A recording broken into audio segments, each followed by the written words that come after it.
안녕하세요. 저는 40 중반을 향해 가는 기혼 여성입니다. 결혼한 지는 14년 되었고 남편과 큰딸, 작은아들, 두 아이를 키우면서 살고 있습니다. 전에는 제가 일을 하고 있었던 직장인이라 동서가 시아버지, 시어머니와 같이 살고 있었습니다. 그런데 제가 믿고 있었던 그 동서가 사고를 일으켜서 경찰들까지 집에 오는 큰 사건이 일어나고 말았습니다. 그 후 결국 제가 일을 그만두고 얼마 전 시아버지가 돌아가셔서 홀로 되신 시어머니를 지금까지 모시고 살고 있습니다. 세상에 별별 사람이 다 있다고 하지만 그 사람이 남이면 그냥 이상한 사람인가 보다 생각하고 무시하면 그만이잖아요. 그런데 그 사람이 정말 어려운 시어머니라면 여러분들은 어떻게 하시겠어요? 저는 첫 애를 낳고 전업주부가 되고 싶은 욕심도 있었지만 바로 그 이상한 시어머니 때문에 울면서 겨자 먹기로 얼마 전까지 계속 직장을 다니고 있었습니다. 다른 분들은 전업주부가 되고 싶다는 저를 이해를 못 하실지도 모르겠습니다. 하지만 저의 친정 이야기를 들으면 조금 생각이 달라지지 않을까 해서 지금부터 제 친정 이야기를 좀 할게요. 저는 아버지, 어머니, 오빠, 저 그리고 남동생, 삼남매의 둘째로 자라났습니다. 저희 아버지는 시청 공무원이셨는데 집에 오면 무조건 쉬기만 하시고 집안일엔 아무 도움도 안 주는 전형적인 옛날 아버지셨습니다. 그런 가부장적인 아버지 밑에 있다 보니 제 오빠와 남동생도 남자라고 아버지 위세만 믿고 덩달아 집안일을 하지 않는 거였습니다. 어머니는 박봉의 공무원 월급만으로는 5식구의 가게를 꾸려나가기가 벅차셨다고 하더라고요. 물론 돈도 돈이지만 오빠가 두 돌이 지난 후부터 쉴 새 없이 연년생으로 저와 남동생을 낳은 후 10년이 넘는 기간 육아랑 집안일만 하셔서 그게 항상 지겨웠다고 말씀하셨습니다. 어머니는 남동생이 5살쯤 유치원에 가자마자 집 근처 슈퍼에서 계산원으로 일을 하셨습니다. 이제 애들은 다 키웠다고 생각했는지 말이에요. 그러나 항상 밤 10시가 넘어서 들어오시는 어머니 때문에 저는 초등학교 때부터 학교 갔다 와서도 집안일에 늪에서 빠져나오지 못했습니다. 제가 조금만 신경을 안 쓰면 집안일이 쌓여 설거지도 싱크대에 그대로 있고 빨래조차 안 널고 안 거는 오빠와 남동생 때문에 항상 허리가 휘도록 일을 하는 사람은 저였습니다. 게다가 한술 더 떠 오빠와 동생은 저에게 라면 심부름까지 시키는 거였습니다. 저는 가만히 앉아 각자 만화책과 TV를 보면서 온갖 잡다한 일을 저한테만 시키는 두 남자 형제 사이에서 중학교 때까지 아무 말도 못하고 시키는 대로만 했습니다. 왜냐면 아버지의 말은 우리 집에서는 곧 법이었고 아버지의 지로는 남자가 부엌에 들어가면 거시기가 떨어진다 이런 거였거든요. 저는 마음속으로 일도 안 하고 집에서 빈둥거리기만 하는 우리 집 남자들에게 점점 불만이 쌓여갔습니다. 그러다가 고등학교 들어가서 그 불만이 바로 터져버리고 말았습니다. 저는 어느 날 엄마를 찾아가 선언하듯 말해버리고 말았죠. 엄마, 나 공부해야 되니까 이제 오빠랑 동생 뒤치다꺼리 못해. 그리고 집안일도 이젠 공부하느라 할 시간 없어. 이제부터 나 집안일에서 손 놓을 거니까 그런 줄 아세요. 그게 무슨 뜻이야?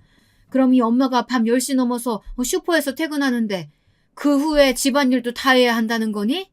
그런 억지가 어딨어? 이제까지 군소리 없이 해왔었는데 왜 이제 와서 하기 싫다는 거야? 그럼 막내 시키면 되잖아. 걔도 중학생인데 왜 오빠나 동생한테는 아무것도 안 시켜? 엄마도 아빠 말에 동조하는 거야? 이런 건 잘못됐어. 어허, 여자들이 조신하지 못하게 어디서 이렇게 소리를 지르고 싸워? 너는 왜 엄마한테 대들어? 아버지 말도 듣기 싫으니까 그만해요.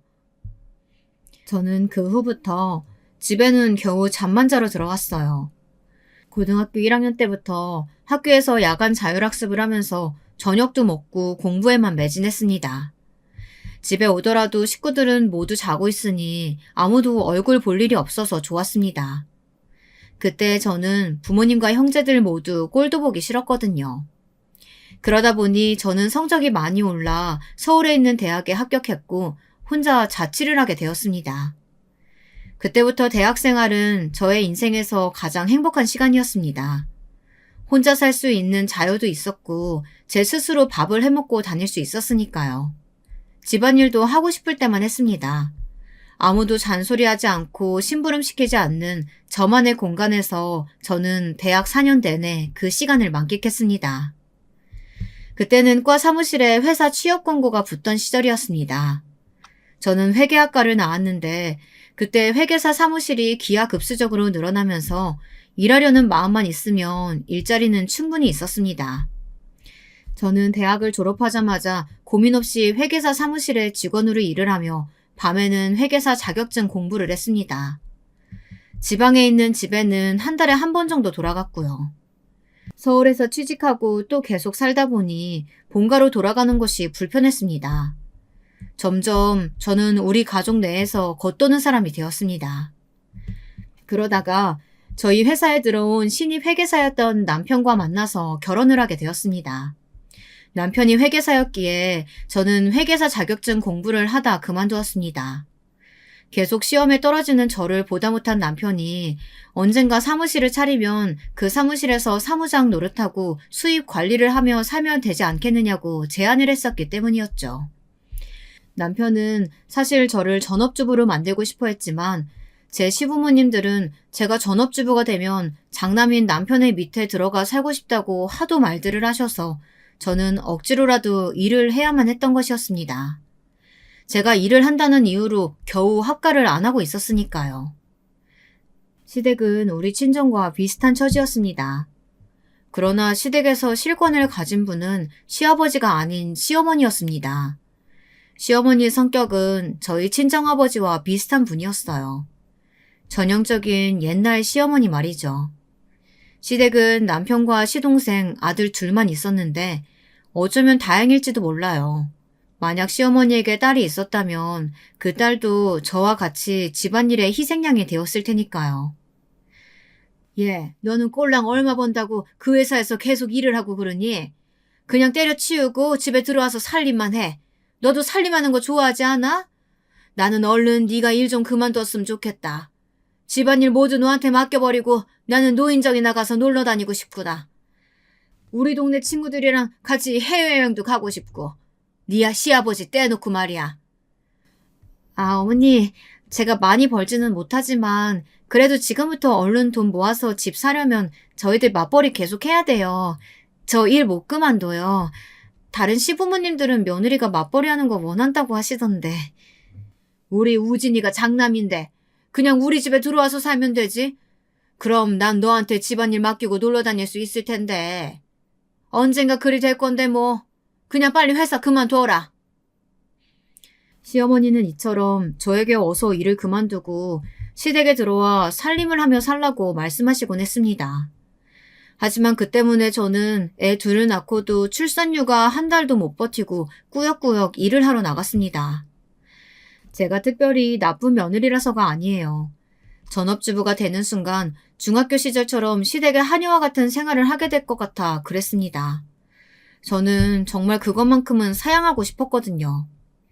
제가 결혼하고 3년 동안 그 이상한 시어머니의 성격과 잔소리를 모두 받아내느라 정신이 나갈 뻔했습니다. 그랬으니 제가 직장을 그만두지 않겠다고 결심한 게 다들 이해가 가실 거라고 생각합니다. 틈만 나면 시어머니는 제게 전화를 해서 주말에 시댁에 와서 집안일 좀 하라고 부탁도 아닌 완전히 강요하듯이 말씀하셨습니다. 어머니의 끈질길 강요에 지쳐 남편과 함께 시댁에 가보면 어머니는 소파에 길게 누워 TV만 보고 계셨고 시아버지는 안방에서 나오시며 말씀하셨습니다. 예, 나 배고파. 네 시어머니가 점심을 안 줬다. 제발 밥 좀 줘라, 어? 빨래도 많이 밀려있어. 네 아버지 밥 차려드리고 나면 빨래랑 청소도 해야 돼. 나 좀 이따가 동네 친구들이랑 점심 약속 있으니까 너희들이 아버지랑 밥 같이 먹어라. 어머니, 도대체 뭐하고 계셨던 거예요? 어떻게 이렇게 될 때까지 그대로 놔둘 수가 있어요? 노인 두 분 사시는데 집안일이 얼마나 된다고요? 저는 어머니가 이렇게 거의 매주 시댁으로 부르면 꼼짝없이 시댁에 가서 하녀처럼 일만 해야 했습니다. 저는 시동생이 얼른 장가를 가서 이 지긋지긋한 집안일에서 벗어나면 좋겠다는 소망이 생길 정도였어요. 동서가 될 사람한테는 좀 미안하지만 저 혼자 모든 시댁 일을 하고 싶지는 않았습니다. 그러다가 제가 결혼한 지 5년 후 드디어 저에게도 동서가 생기게 되었습니다. 시동생의 결혼식 날에 저는 얼마나 한바구음을 지었는지 모르겠어요. 그동안 혼자서 시어머니의 잔소리를 다 듣고 일하느라 뼈가 빠지는 것 같았거든요.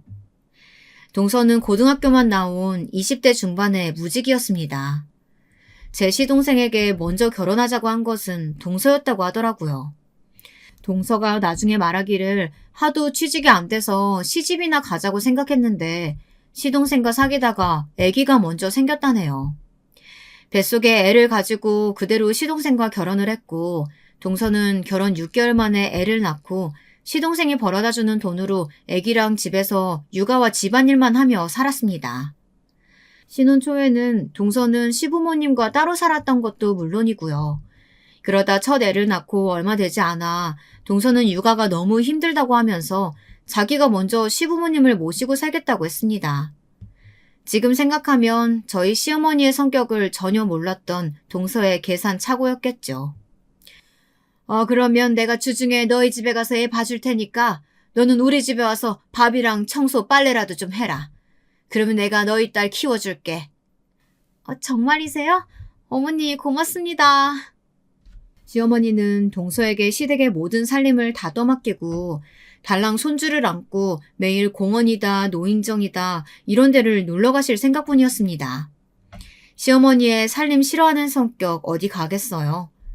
처음에는 동서는 어렵고 힘든 육아를 시어머니가 도맡아 해준다고 하니 그 김에 젖도 뗄 수 있고 얼른 집안일 해치우고 나서 자기도 남은 시간 놀러 다니면 되겠다 생각했나 봐요. 그렇지만 동서는 시아버지와 항상 같이 저녁밥을 먹어야 하는데 그동안 시어머니는 애기 데리고 백화점 구경도 가시고 친구들 만나고 하시는 걸 보면서 동서는 뭔가 크게 잘못되었다는 것을 서서히 느끼게 되었습니다.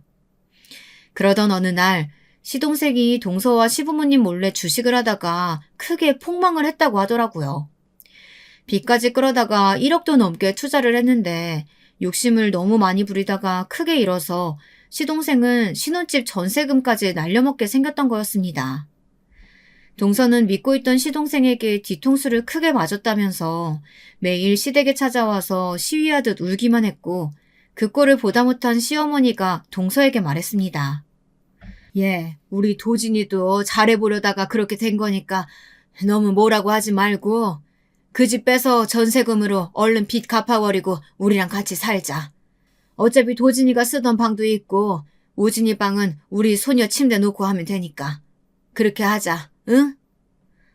그래 자기야. 내가 이런 말 하는 거 좀 면목은 없지만 자기도 우리 딸 혼자서 잘 못 키우잖아. 당신은 집에서 편하게 살림만 해. 그럼 내가 저녁에 대리운전이라도 뛸게. 다시 돈 모으면 분가할 테니까 몇 년만 우리 부모님 댁에 들어가서 살자. 동서도 자기네 집 살림하고 시댁에 건너가서 또 살림을 하느니 그냥 합가해서 집 한 칸만 제대로 쓸고 닦고 하면 오히려 시간이 많이 남겠지 하며 좋은 쪽으로 생각했나 봅니다. 동서는 일단 시어머니 댁에 집을 싸서 시동생과 이사를 갔고 어머니는 그날부터 시댁 살림에서 완전히 손을 떼게 되었습니다. 저는 동서가 조금 걱정되었습니다. 제 시어머니는 본인은 살림도 잘 못해서 그냥 막 놔두면서 남들에게는 엄청 깐깐한 스타일이었거든요. 아니나 다를까 동서는 집을 팔고 시댁에 들어간 그날부터 매일매일 시어머니의 잔소리에 시달리는 나날이 계속되었습니다. 하루에 서너 시간씩 청소, 빨래, 설거지만 했을 때랑 40평대의 큰 집을 관리하는 건 아무래도 질적으로 다른 일이지 않겠습니까? 저는 어느 명절에 시댁에 갔다가 동서에게 살짝 귀띔을 해주었어요. 동서, 괜찮겠어? 그래봬도 어머니 본인 말로는 아니라고 하지만 기준이 엄청 높으신 분이야.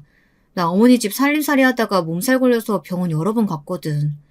처음부터 너무 잘하려고 하면 점점 더 많이 요구하실 거야. 너무 잘하지 마. 적당하게 해. 네, 알겠어요. 저도 너무 잘할 생각도 없고 형님처럼 잘하지도 못할 것 같아요. 형님 이제까지 깔끔하게 하셨던데 제가 그거나 따라갈 수 있을지 모르겠어요. 저 좀 많이 도와주세요. 주말에라도. 동서는 저에게 사정하듯이 말끝을 흐렸지만 저는 이제야 큰 짐에서 벗어났는데 동서의 그 말이 귀에 들어올 리가 없었습니다. 이제 앞으로는 쉬는 주말엔 애들 데리고 에버랜드도 가고 집에서 늘어져서 실컷 쉴 수도 있다고 생각하니 뛸 듯이 기쁘기만 했습니다.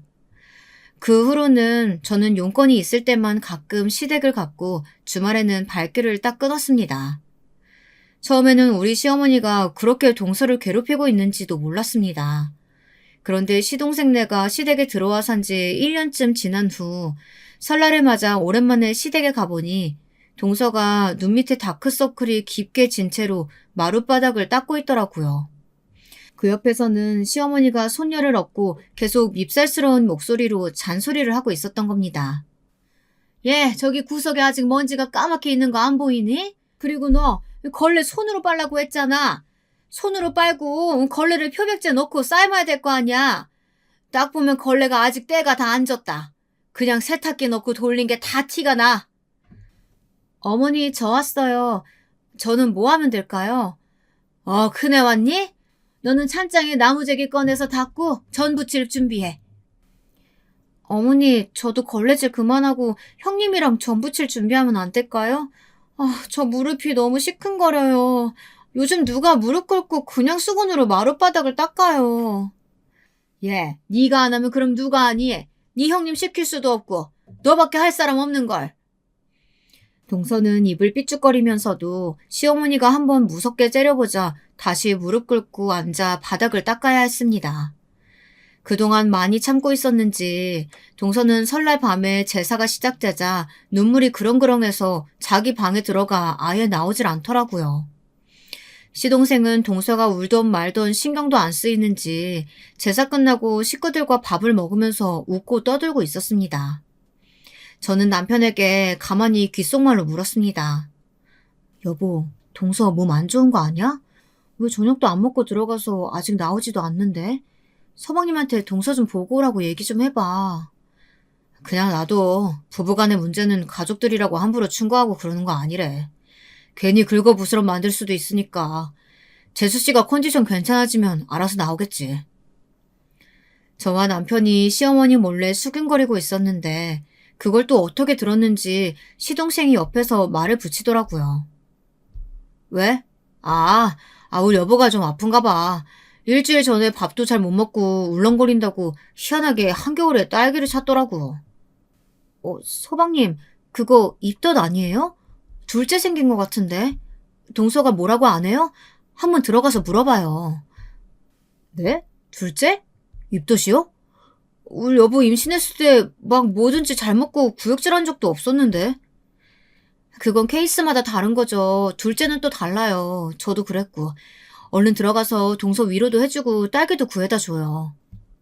서방님은 제 말을 듣고 뭔가 생각난 듯 허둥지둥 방으로 들어가 동서를 데리고 나오며 쑥스러운 듯 시어머니에게 동서의 임신 소식을 알렸습니다. 동서는 그때도 울다가 나왔는지 눈두덩이가 젖어 있더라고요. 시어머니는 첫째가 돌이 겨우 지났는데 벌써 둘째를 임신한 동서에게 그다지 좋은 말이 안 나온다며 앞으로 애 둘을 어떻게 볼 것이며 둘째도 딸이면 어떡하느냐고 막말을 하시는 거 아니겠어요? 애들 터울이 안 지면 동성일 가능성이 높다고 하시면서요. 나중에 듣기로 동서는 축복받아야 마땅한 임신을 하고도 시어머니의 잔소리를 들어야 하냐며 기분 나쁘다고 서방님에게 불평을 했다고 하더라고요. 어쨌든 시어머니를 제외한 우리 모든 식구들은 동서의 둘째 임신을 축하해 주었습니다. 시아버지는 동서에게 임신 축하금이라며 30만 원이 들어있는 봉투를 주셨다고 하더라고요. 사실 저는 그 말을 듣고 동서에게 조금 질투가 났습니다. 저는 애 둘 낳을 동안에 시아버지로부터 돈 한 번도 받은 적이 없었거든요. 동서는 그때 임신 초기라 아무래도 우울증 초기였던 것 같아요. 시어머니가 혼낼 때마다 울었고 시어머니가 집에 없으면 밥을 먹으면서도 울고 시아버지 앞에서도 눈물을 보이곤 했다는 거였습니다.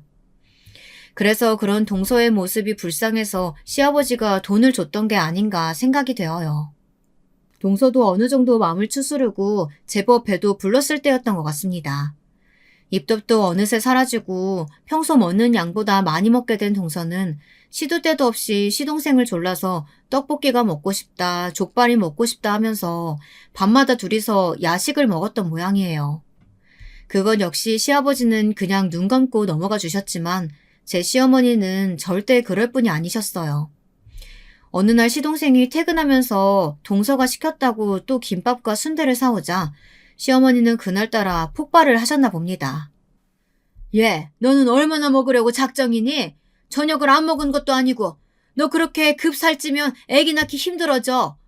요즘은 임산부들도 몸매 관리한다고 별로 많이 먹지도 않는다던데 너는 왜 그렇게 많이 먹어? 내가 먹고 싶어서 그러는 건 아니지만 한 번도 시어머니 뭐 드시고 싶냐고 물어본 적 있어? 어쩌면 너는 너랑 네 남편밖에 모르니? 어른들 모시고 살면서 그렇게 싸가지가 없어서 어디다 갔어? 왜 또 그래? 둘째가 얼마나 마음이 허하면 먹는 걸로 풀려고 하겠냐고. 그냥 좀 내버려둬. 당신한테 또 기빨리고 나면 그깟 살 금방 빠질 텐데 당신이 살찌는 것도 아니구만 뭐가 걱정이야. 동서는 임신기간 내내 시어머니의 크고 작은 심술들을 모두 받아내면서 살얼음판을 걷는 것 같았다고 하네요. 그 스트레스 때문인지 동서는 뱃속의 둘째가 여가인 채로 돌아오지 않아서 제왕절개를 어쩔 수 없이 했다고 하더라고요. 첫 애는 자연분만으로 나왔는데 수술을 하게 되었으니 동서가 얼마나 억울했을지 저도 충분히 예상할 수가 있었습니다. 동서는 또 딸을 낳았습니다. 그랬더니 시어머니는 마음에 안 든다고 한 집에 하나는 아들이 있어야 되지 않겠느냐고 하면서 겨우 수술을 마치고 깨어난 동서에게 셋째 낳으라고 압박을 주셨다고 하네요. 참 기가 막힌 시어머니 노릇 아닌가요? 아들 낳는 게 부부의 마음대로 되는 것도 아닌데 말이에요. 여러분은 어떻게 생각하세요? 우리 시어머니 간섭이 너무 지나치지 않으신가요? 동서가 둘째를 낳고 산후조리원에 가려고 하는데 그것조차 시어머니는 못마땅하게 생각하셨다고 합니다. 그 돈을 어머니에게 주면 더 잘할 수 있다고 하시면서 끝까지 조리원 비용이 아깝다고 하셨답니다. 그래도 동서는 이번에 마지막 산후조리가 될 거라고 하면서 고집을 꺾지 않았대요. 동서의 그 마음은 저도 이해를 해요. 하지만 이제 겨우 2돌 된 첫째도 시댁에 놔두고 아기랑 둘이서 조리원에 꼭 들어가야만 했을까요? 저는 애 둘을 낳고도 한 달 만에 다시 직장에 복귀하느라 제대로 된 산후조리를 못했거든요. 그래서 매년 10월이 지나고 쌀쌀한 바람이 불 때마다 뼈마디가 시큰거리곤 했습니다. 그런데 동서는 시동생에게 어떻게 알랑방귀를 뀌었는지 몰라도 시동생은 300만 원이 넘는 조리원 비용을 다 대주면서 3주간이나 산후조리를 하라고 했다고 하더라고요. 그런 면에서 동서는 저보다 좀 더 나은 대접을 받은 것 같아 부러웠습니다. 그런데 문제는 동서가 집에 돌아온 후부터 시작되었습니다. 시어머니는 돈을 아껴야 한다면서 동서에게 모유수유와 천기저귀 쓰는 것을 강요하시기 시작했습니다. 동서는 첫애 때도 젖을 일찍 떼서 모유가 거의 없는 편이었거든요. 그런데 시어머니는 어디서 구해왔는지 동서에게 붕어즙, 족발 삶은 물 같은 이런 비릿한 음식들을 먹이면서 그렇게 모유에 집착을 하셨다고 하더라고요. 어머니, 저 이거 먹기 싫은데요. 족발 물도 소금도 없이 어떻게 이렇게 기름진 걸 계속 먹어요. 붕어즙도 흙냄새만 나고 젖이 도는 것도 모르겠어요. 제발 그냥 나오는 만큼만 먹이고 나머진 분유로 주세요. 애 배고파서 울잖아요.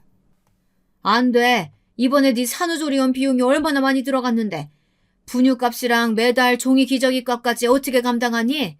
애가 서너도 아니고 이제 둘째니까 네 새끼들 키우는 것쯤은 네가 해야지.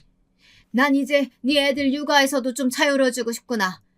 그런 줄 알면 우리 아들 돈 그만 낭비하고 앞으로 천기저귀 쓰고 모유 먹여. 알겠어? 어머니, 제발 그만 좀 하세요. 제가 지금 시댁에서 얹혀 산다고 너무 홀대하시는 거 아니에요? 이러니까 제가 분가하자고 남편한테 맨날 그러는 거잖아요. 어머니, 저 한여로 부려먹으려고 며느리로 들이신 거예요? 제가 이 집에 애 낳아주고 살림살이 해주러 온 사람은 아니잖아요. 동서는 기어코 엉엉 울음을 터뜨리면서 방으로 들어가 버렸습니다. 시어머니는 화가 나서 동서가 들어간 방문 쪽에다 대고 고함을 질렀습니다. 내가 언제까지 너 도와줄 거라고 생각하니? 언제든지 이 집 나가고 싶으면 나가. 내가 아쉽다고 너희들 잡아먹을 줄 아니? 하지만 너도 여기 아니면 갈 데 없을걸? 요즘 같은 때 어디 가서 그깟 1억으로 집 얻어서 살 수 있을 것 같아? 이런 시어머니의 잔소리를 견디다 못한 동서의 신경은 점점 날카로워져 갔습니다. 하지만 시어머니는 집안일은 나 몰라라 하시고 첫째 손녀만 데리고 다시 밖으로 나돌아다니기 시작했다고 합니다. 상대적으로 젖먹이보다 건서하기 쉬운 데다가 첫째 손녀는 이미 어머니에게 길들여져 있어서 동서가 안거나 데리고 있으려고 하면 그렇게 신경질을 부리고 울었다고 하더라고요. 결국 동서는 집에서 혼자 젖먹이 아기를 보면서 집안일을 모두 도맡아야만 했습니다. 화가 난 동서는 시동생이 집에 퇴근할 때마다 그렇게 울면서 하소연을 했다고 합니다. 얼른 둔가를 하고 싶다고요. 그렇지만 시동생은 1억 주식 망한 빚도 아직 못 갚았고 고금리 물가 시대에 분가하는 것은 오히려 가게의 손해라고 하면서 동서의 하소연을 들어주지 않았습니다. 시어머니는 고소 안 하는 듯이 동서를 비웃었습니다. 그것 봐. 내 아들 생각도 나랑 똑같지? 이 집안에서 네 편 찾으려고 노력해봐야 헛수고다. 그러니까 넌 얌전히 내가 시키는 대로나 해. 알겠어? 어머니는 꼭 저한테만 그러시는 것 같아요. 저 괴롭히는 게 그렇게 즐거우세요? 안 그래도 힘들어서 매일 죽고 싶은데 어머니까지 못된 말만 하시고 저 정말 여기가 지옥 같아요. 동서는 점점 심경과민이 되어갔고 걱정이 된 시아버지는 동네 정신과에 동서를 데리고 갔습니다. 정신과 의사는 우울증 초기라면서 불면증까지 동반된 우울증은 곧 중증으로 악화될 수 있다고 했답니다. 하지만 동서는 자기가 미치지는 않았다면서 밤에 잠을 자지도 못하면서도 끝내 약을 입에도 대지 않으려 했습니다. 어쩔 수 없이 매일 시동생이 자기 전 동서에게 억지로 약을 먹여야 했고 먹었는지 확인을 하고 나서야 잠이 들었다고 하니 동서의 멘탈이 얼마나 심각한 상태였는지 아실 거라고 생각합니다. 그렇게 정신과 진료를 시작하고 몇 달이 지나자 동서의 정신은 조금씩 예전으로 돌아오는 것 같았습니다. 동서가 약을 먹는 동안 시아버지는 시어머니에게 동서를 대신해 빨래 정도와 설거지 정도는 직접 하라고 호통을 치셨습니다. 시어머니는 동서의 마음이 약해져 우울증에 걸린 거라면서 자신의 탓은 하나도 없다고 주장하셨죠. 그러나 제가 보기에도 동서는 시어머니에게 점점 가스라이팅을 당하고 있는 것 같았습니다. 저도 동서가 불쌍했지만 시어머니가 얼마나 고약한 사람인지 제가 너무나도 잘 알고 있었기에 도저히 시부모님을 대신 모시겠다는 말은 나오지 않았습니다. 남편 역시 시어머니의 인성을 잘 알고 있었기 때문에 동서가 혼자 시어머니의 화풀이와 잔소리를 다 받고 있는 것을 알아도 시동생에게나 동서 좀 도와주라고 충고하는 것 정도였습니다. 첫째인 자기도 시어머니의 비위를 도저히 못 맞추겠다는 것이었죠. 동서가 우울증 약을 먹은 지도 6개월이나 지났습니다. 동서는 겉으로 보기엔 명랑한 사람처럼 행동하고 있었지만 시동생에게 매일 밤 분가하자고 조르며 죽을 것 같다고 했다고 하더라고요. 덕분에 아기 보는 일에서 벗어났고 밤에 잠을 잘 자게 되었다고 하면서 동서는 이제 약을 안 먹으려고 또 요리조리 피하고 있었나 봐요. 시동생도 매일 자기 전에 약 먹었는지 검사하는 게 피곤했는지 점점 빼먹게 되었다고 합니다. 작년 8월 말쯤 음력으로 하는 시아버지 생신이 있었습니다. 저와 남편은 그날 회사가 늦게 끝나서 거의 7시쯤 겨우 밥만 먹으러 시댁에 갈 수 있었는데요. 동서는 아침부터 시어머니에게 시달렸는지 흐리멍텅한 눈으로 저에게 겨우 인사를 하는 것이었습니다. 그런데 동서의 분위기가 심상치가 않더라고요. 형님 오셨어요? 조금만 일찍 오시면 안 되나요? 아침부터 이 음식들 제가 다 했어요. 그런데 아무도 안 도와줬다고요. 남편도 일 쉬고 집에 있는데도 설거지 한 번을 안 해주고 제가 정말 살 수가 없어요. 미안해 동서. 하지만 나도 직장에서 일 많아서 엄청 시달리고 하는데 꼭 그렇게 싸가지 없게 말해야 했어? 어쨌든 못 도와준 거 미안해. 저녁 먹고 설거지는 내가 할게. 들어가 쉬어. 그러게 말이다. 제가 요즘 다시 우울증이 도지는 것 같더라. 그러니 큰애 네가 좀 참아. 네 시아버지가 나보고 어찌나 집안일 하라고 난리를 치시던지 그 많은 애기 빨래를 내가 다 했다니까? 누구는 안 피곤한 줄 아나 정말. 시어머니는 진짜 100년에 한 번 그렇게 집안일 했다는 거 다 알고 있는데도 그새를 못 참고 생색을 내며 동서를 욕하시는 거였습니다. 저는 저녁을 먹는 내내 분위기도 싸하고 꼭 굵은 모래알을 씹는 것 같은 느낌이었습니다. 얼른 설거지나 하고 집에 가야겠다고 생각했는데 시동생이 저를 잡는 것이었어요. 형수님, 저 좀 살려주세요. 요즘 왠지 모르게 와이프가 신경이 더 날카로워지는데 어떻게 해야 될지 모르겠어요. 제발 바로 가지 마시고 형수님이 와이프 만나서 좋게 위로 좀 부탁드려요. 네? 제 말은 뭐가 됐든 이제 안 먹혀요. 알았어요, 서방님. 제가 도움이 될지는 모르겠지만 동서 얘기는 들어줄게요.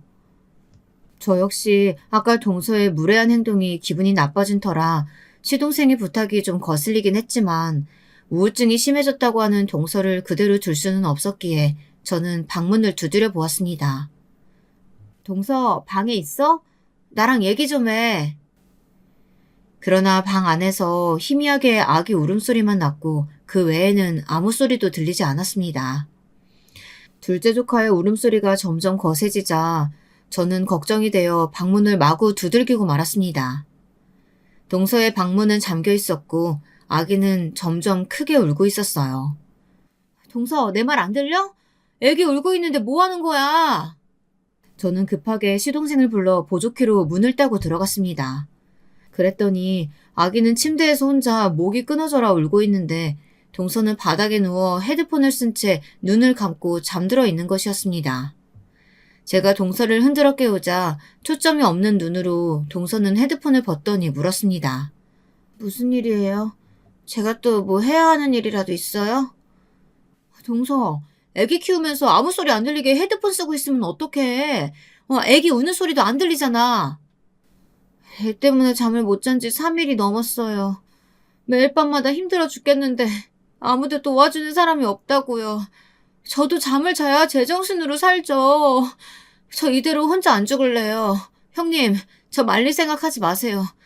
저 형님이 무슨 말 해도 안 들을 거예요. 동서의 번들거리는 눈매에 저는 서늘한 기분을 느끼면서 숨을 삼켰습니다. 조만간에 무슨 일이 일어날 것 같은 불길한 예감에 사로잡혀 그날 집에 가서 남편에게 동서의 행동을 하나하나 분석해가며 털어놓았습니다. 그랬더니 남편은 그저 어깨를 으쓱할 뿐이었습니다. 그렇다고 우리가 동서네 대신 시댁에 들어갈 거냐면서 저에게 되물어 보더군요. 나야 우리 엄마라서 그저 무시하고 살면 그만인데 당신이 동서 대신 그 엄마 히스테리 다 받아낼 자신 있어? 감당하지 못할 사연은 안 듣는 게 오히려 나을 수 있어. 그냥 모른 척해. 남편의 말이 맞았습니다. 저 역시 그 대단한 시어머니의 성질머리 받아주고 살 수 있는 인내심은 없었습니다. 그래서 저는 가끔가다 동서를 위로해주고 생활비나 조금 보태주자 생각으로 모른 척을 했던 것 같습니다. 얼마 안 가서 후회하게 되었지만 말입니다. 다음 날 추석을 맞아 저는 또 2주 만에 시댁에 가게 되었습니다. 그날은 쉬는 날이라서 저는 아침 일찍부터 시댁에 가서 동서를 도와 할 수 있는 일을 하자고 생각해 애들 둘을 급히 준비시키고 있었는데 마침 그 전화가 온 것이었습니다. 형수님, 형하고 같이 병원으로 오세요. 어제 엄마가 뭘 잘못 드셨는지 배가 아프다고 하셔서 구급차로 병원에 모셔왔어요. 아니, 어쩌다가 그런 일이... 알겠어요. 금방 갈게요. 저는 급하게 애들을 옆집에 맡기고 남편과 함께 병원으로 향했습니다. 시어머니는 복통으로 입원을 했다고 했는데 제가 보기엔 뭔가에 중독된 사람처럼 보였습니다. 처음에는 거품을 물면서 물을 먹어도 다 토하고 눈을 뒤집으셨다고 하는데 그 말을 듣고 저는 동서의 행동을 주의 깊게 보게 되었습니다. 시동생은 저희들이 오자마자 집에 가서 시아버지를 챙겨야 한다면서 시댁으로 돌아갔어요. 시아버지도 집에 혼자 계신데 쇼크를 좀 받으셨다고 하더라고요. 시동생이 가고 남편도 매점에 가서 입원에 필요한 것들을 사온다고 병실을 빠져나가자 어머니가 입원한 병실엔 저와 동서 둘만 남았었습니다. 저는 동서의 눈을 똑바로 쳐다보면서 무섭게 다그쳤습니다. 동서, 거짓말할 생각하지 말고 내 말에 대답해봐. 어머니 이렇게 되신 거 동서하고 관계 있는 거지? 설마 어머니한테 독이라도 먹이려고 한 거야? 형님, 무슨 말씀을 그렇게 해요? 제가 아무리 어머니가 미워도 그런 죄까지 저지를 것 같으세요?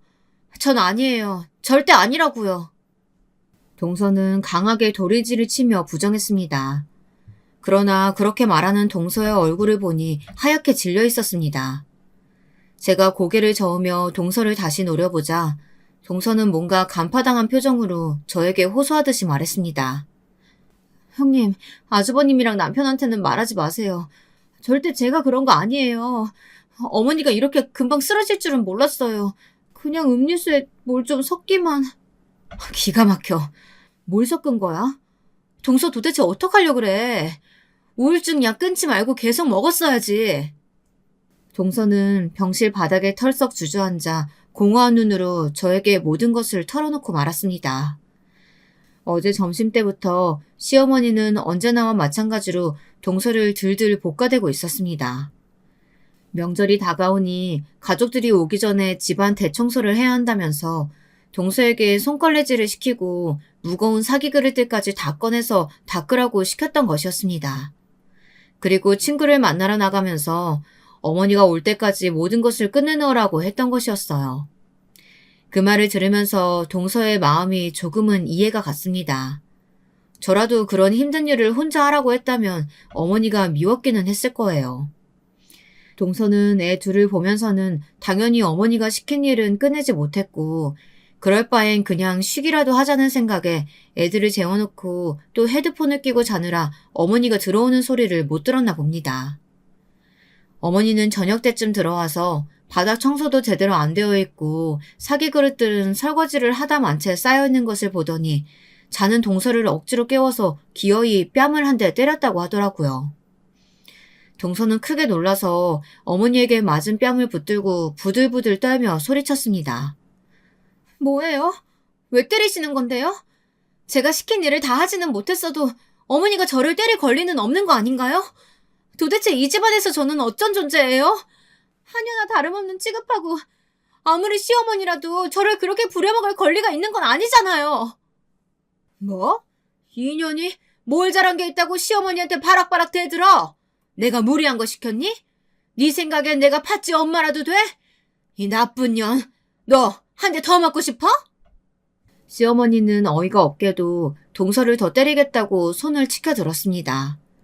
그때 방에서 애들이 시끄럽게 울어대서 동서는 옳다쿠나 하고 재빠르게 방으로 들어가 문을 잠갔다고 하더라고요. 그때 동서는 시어머니에게 꼭 복수를 해야겠다고 마음을 먹었고 그날 저녁 식사 후에 어머니가 콜라를 드시겠다고 해서 그 콜라에다가 표백제를 탔다고 털어놓았습니다. 저는 동서의 마음을 이해할 수는 있었습니다. 얼마나 억울하고 시어머니가 힘들게 했으면 그런 마음까지 먹었을까 생각이 되었습니다. 하지만 범죄는 범죄잖아요. 그것은 가족이라고 덮어줄 수 없는 중범죄였습니다.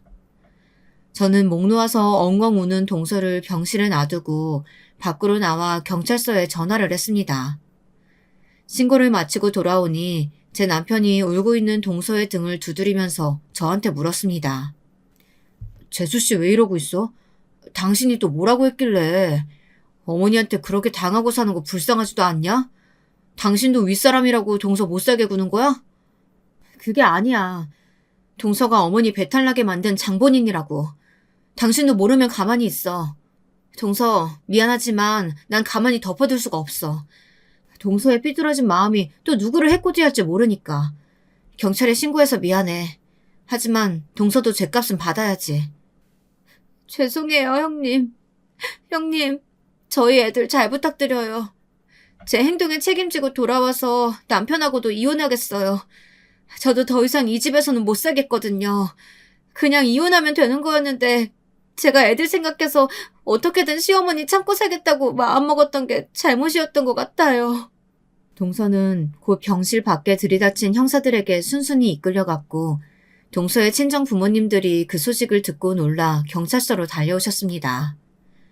그분들은 어린 딸을 시집 보내놓고 한 번도 딸이 잘 사는지 전화도 해보지 않고 관심도 없었다고 하더라고요.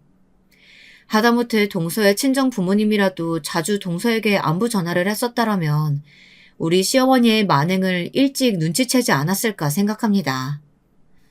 다행히 시어머니는 깨어나셨고 식도가 많이 헐어서 수술을 받으셔야 했습니다. 뭣도 모르고 들이킨 콜라에 둘째 며느리가 몹쓸 약을 탔다고 하는 말을 전해 듣고 시어머니는 화를 내며 길길이 날뛰다 시동생에게 일침을 당했습니다. 엄마는 우리를 노예로 생각한 거야? 친엄마가 맞기는 맞아? 아무리 못된 엄마라도 며느리한테는 안 그러길 바랬어. 근데 엄마는 아직도 정신 못 차렸어? 얼마나 징그럽게 못살게 괴롭히면 착한 애가 엄마한테 그런 짓을 해. 며느리 눈돌게 한 건 엄마 잘못이야. 나 이제 엄마랑 같이 안 살아요. 우리 애들 데리고 집에서 나갈 거니까 그런 줄 알아요. 애들 엄마는 나랑 이혼할 거라고 하지만 난 엄마를 버리면 버렸지 그 사람은 못 버려. 그러니까 살면서 나 볼 생각하지 마요. 시동생은 그 말을 남기고 시어머니의 병실을 나갔습니다. 수술 후 목에 튜브를 꽂고 있던 시어머니는 아무 말도 못했지만 눈을 감고 눈물을 흘리며 뉘우치신 것 같았습니다. 처음에 동서를 잡아먹을 듯이 날뛰던 때와는 조금 다른 모습이었습니다. 친아들마저 어머니에게 등을 돌리니 그제서야 어머니도 깨달은 것이 조금은 있었던 모양이었어요.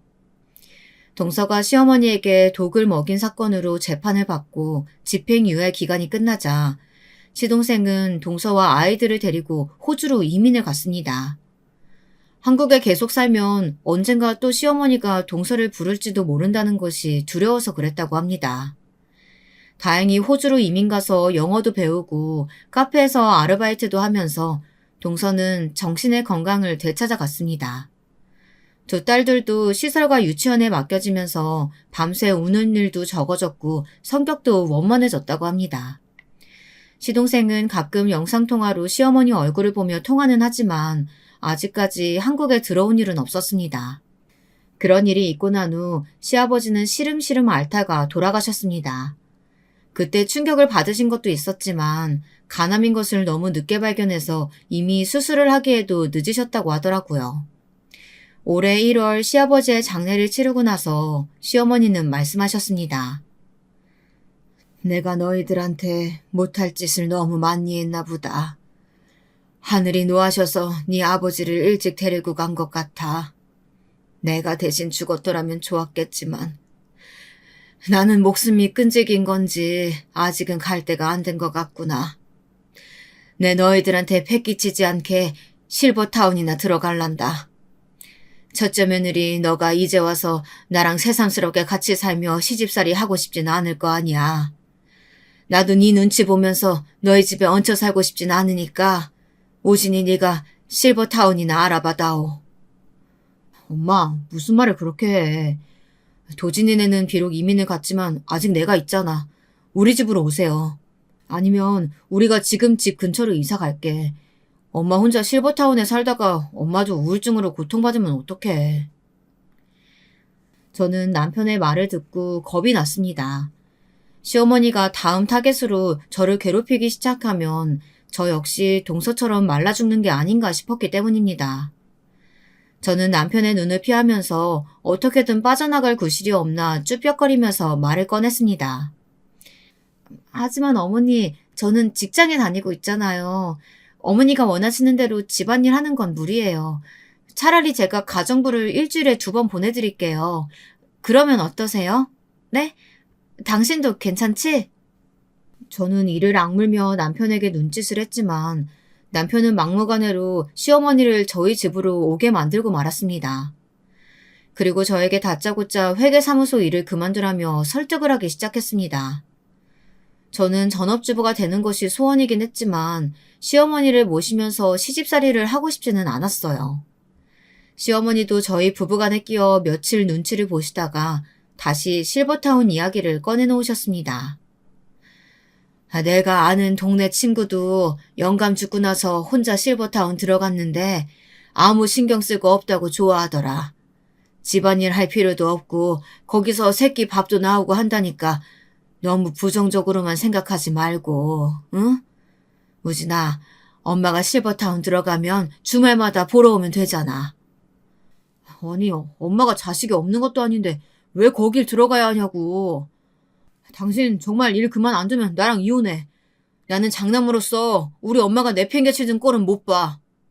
결국 남편의 고집으로 저는 일을 그만두게 되었고 매일 시어머니의 눈치를 보면서 살게 되었습니다. 동서와 같이 살 때나 저의 신혼 때처럼 시어머니가 심하게 시집살이를 시키지는 않지만 아직도 저에게는 그때의 트라우마가 남아 있습니다. 하지만 저희 집에 오신 후부터 시어머니는 못하시는 집안일이지만 빨래와 설거지 정도는 저희 집에서 열심히 하고 사십니다. 시어머니의 예전과 조금 달라진 모습을 보고 나서 저도 이왕 같이 살게 된 거 시어머니와 함께 사우나도 가고 마트에 장도 보러 가면서 조금씩 마음에 쌓인 벽을 허물어 보려고 노력하고 있는 중입니다.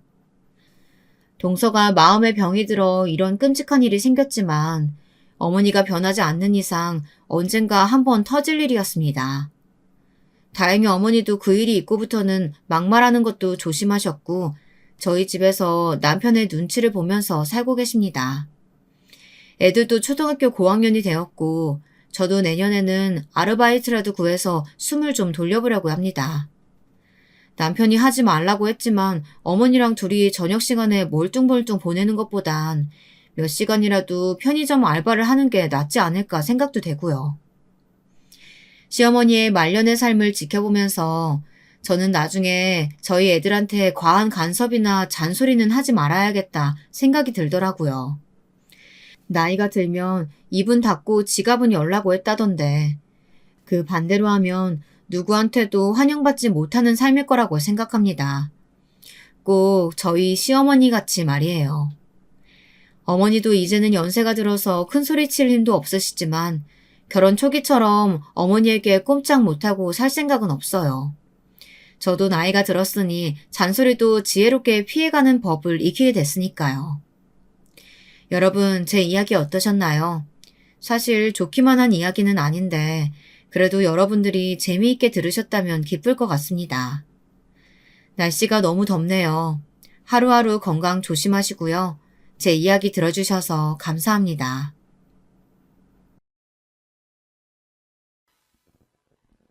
안녕하세요. 전 50대 후반으로 들어서고 있는 평범한 여성입니다. 젊었을 적엔 인생에 좋은 일만 기록하고 싶었는데, 이제는 미우나 고우나 잊을 수 없는 기억을 가장 먼저 남기고 싶더군요. 제가 버텨온 시간을 활자로 남겨보면서 쉽지 않지만 정말 잘 이겨내왔다라고 스스로를 토닥이는 게 큰 위안이 되더라고요. 그래서 제 인생에 있어서 가장 커다란 시련이자 가슴속에 묻어둔 일을 여러분과 나누고자 합니다. 누군가에게 위안과 위로를 줄 수도 있을 것 같아서요. 그럼 이야기를 들려드릴게요.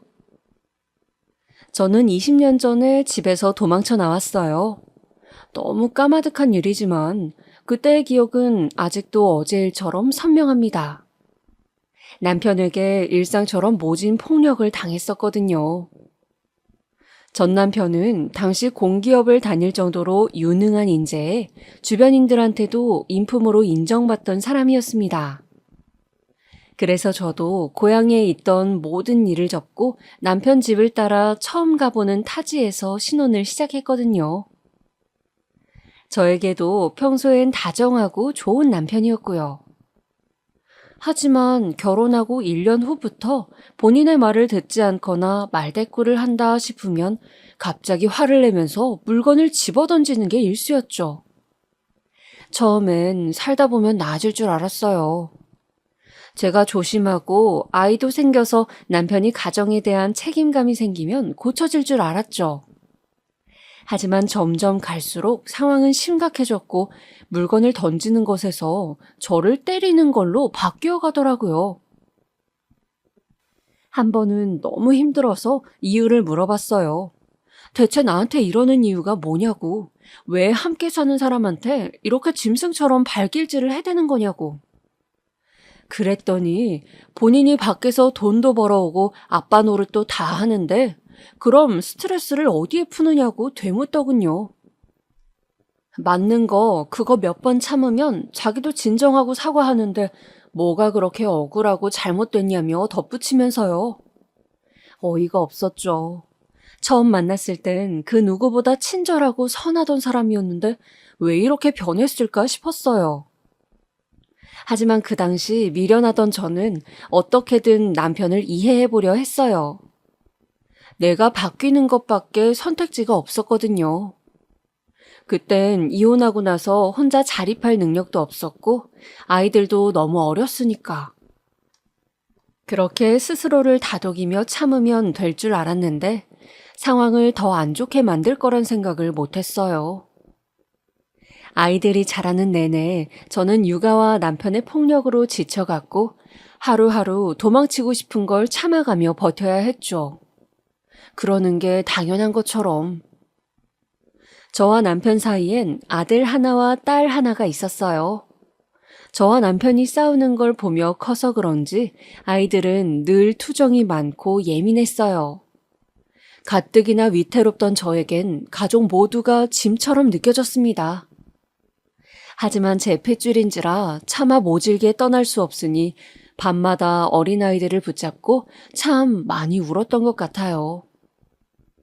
그러다 하루는 남편이 회사에서 예정돼 있던 승진이 취소된 채 돌아왔어요. 오랫동안 기다린 승진 자리였는데 실망이 컸던 건지 집에 들어올 때부터 이미 문을 부술 듯 들어오더라고요. 전까지는 아이들에게만은 화 한 번 낸 적 없던 남편이었거든요. 그런데 그날은 화가 머리끝까지 차 있던 상태로 와서 그런지 유독 신경질적인 거예요. 저는 혹여나 심기를 건드릴까 조심스럽게 저녁 준비를 했어요. 제가 바쁘게 움직이면서 신경을 못 써주니 아들이 심심했던 건지 남편에게 달라붙으려 했죠. 평소 같으면 적당히 대꾸하고 피했을 남편이지만 그날은 거칠게 아이를 떨어뜨리려고 하더라고요. 그런데 아이가 화가 난 건지 남편 다리를 물었고 남편은 이성을 잃고서 아이를 제 쪽으로 들어 던져버렸어요. 그 순간 아이를 받아내느라 끓고 있던 냄비를 쏟았고 저는 팔에, 아이는 다리에 큰 화상을 입게 됐습니다. 그렇게 크게 다쳤는데도 그 모습을 다 보았으면서도 남편은 아무 말 없이 방으로 들어가 버리더라고요. 저는 다친 팔로 아들을 업고 병원으로 무작정 달려갔습니다. 그 추운 겨울날 맨발로 병원을 찾아 뛰어갔던 기억을 떠올리면 아직도 그 너덜거리던 팔이 생각나 마음이 저릿하네요. 그날은 다시는 기억하고 싶지 않았어요. 그날 저녁 아이가 입원을 하자 남편이 찾아와 울면서 아이에게 사과를 하더군요. 자기가 잠시 미쳤던 것 같다고 다시는 다치게 하지 않겠다 약속하며 눈물을 흘리는데 그 와중에 저는 안중에도 없더라고요. 아들이 치료하고 나올 때 동안 걱정하는 마음으로 지켜보느라 신경 쓰지도 못했던 팔에선 진물이 뚝뚝 떨어지고 있었는데 말이죠. 남편과 내 팔을 번갈아 보다가 생각했어요. 아, 이제 그만해야겠다. 몸 아픈 건 괜찮지만 저 사람을 보고 있는 내 마음이 다 지디겨 타버릴 것 같으니까. 그제서야 저는 남편과의 이혼을 결심했어요. 물론 남편은 쉽게 요구를 받아들이지 않았죠. 사회적 체면도 있고 아이들도 있으니까. 처음엔 어이없이 웃어 넘겼지만 제가 진심이라는 걸 알고서는 그때부턴 강압적으로 저를 입막음 시키더군요. 제가 굴하지 않고 계속해서 이야기를 꺼낼 때마다 더 큰 폭력으로 이어졌고 전 맞으면서도 제발 헤어져 달라고 애원했어요. 이 집에서 벗어나지 않으면 이제 정말 미쳐버릴 것 같았으니까. 그러자 오히려 남편은 저를 방에 가둬두고 내보내지 않았어요. 그때마다 저는 더 크게 저항했고요. 그렇게 여느 때와 같이 남편과 싸우던 날, 아이들이 방에서 뛰쳐나오더니 저에게 매달리며 가지 말라고 울더라고요. 아마도 제가 나가고 싶다고 소리치는 걸 들은 것 같아요.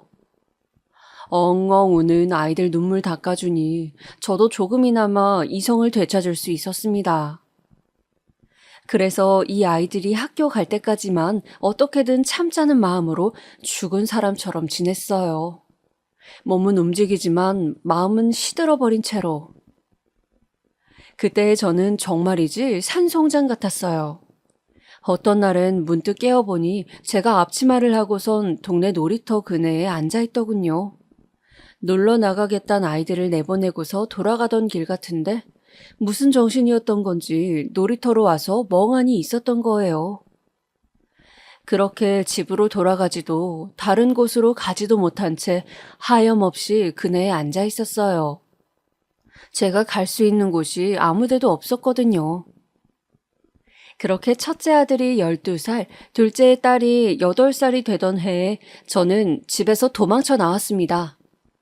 얼굴을 보면 차마 못 갈 것 같아서 아이들을 일찍 재우고 남편이 술에 취해 잠든 걸 확인하자마자 짐을 챙겨 나왔어요. 생각보다 너무나 손쉬웠습니다. 2년 전부터 미리 싸둔 짐은 옷장 안에 그대로 있었으니까요. 그렇게 미친 듯이 뛰어나와 사촌 언니 집으로 도망쳤어요. 마음의 안정을 취할 때까지 언니와 함께 몇 달을 지내며 저는 방을 구해서 나왔죠. 3평 남짓한 좁은 방에서 저는 생애 가장 큰 자유를 느꼈습니다. 처음으로 내 공간이 생겼다는 생각에 눈물이 멈추지 않더군요. 집을 얻어 들어간 첫날 아무것도 없는 방에서 짐을 끌어안고 잤는데도 행복해서 울었습니다.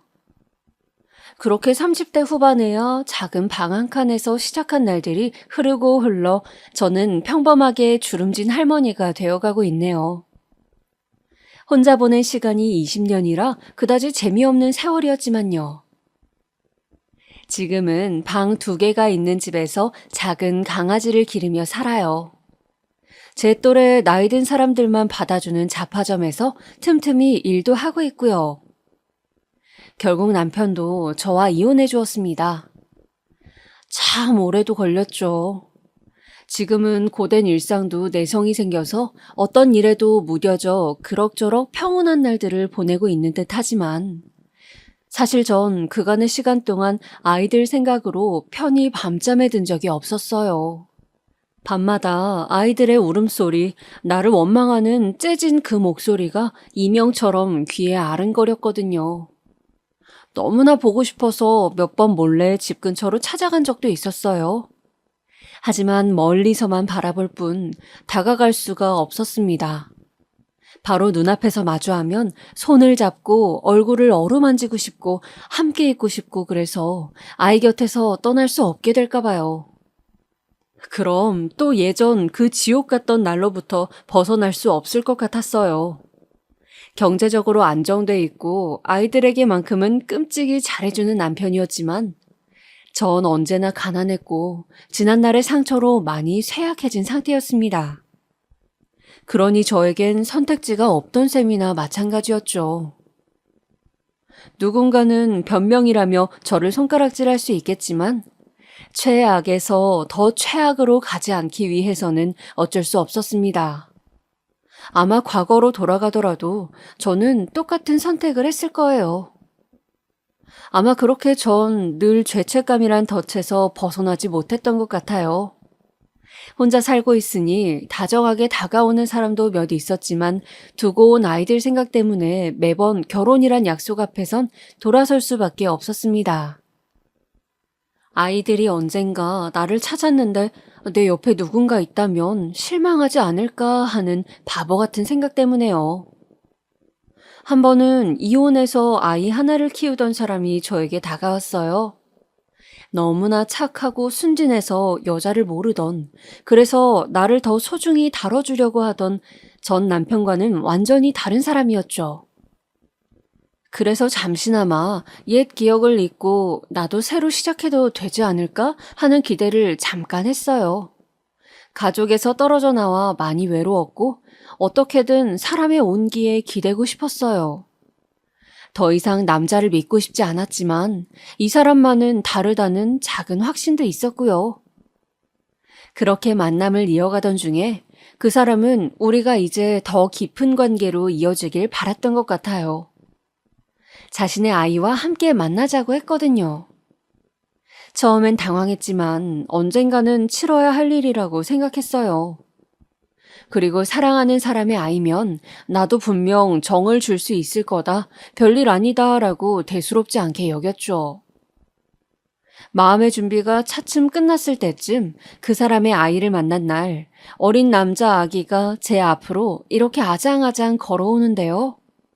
우리 아이 생각이 지워지질 않는 거예요. 그 아이의 모든 모습에서 아들의 모습이 겹쳐지면서요. 너무나 괴로워서 아이를 제대로 바라볼 수가 없었습니다. 그 사람에게 털어놓으니 시간이 지나면 차츰 나아지지 않겠냐고 했지만 전 이겨낼 자신이 없더라고요. 그렇다고 아이를 떼어낼 순 없으니 선택은 하나뿐이었죠.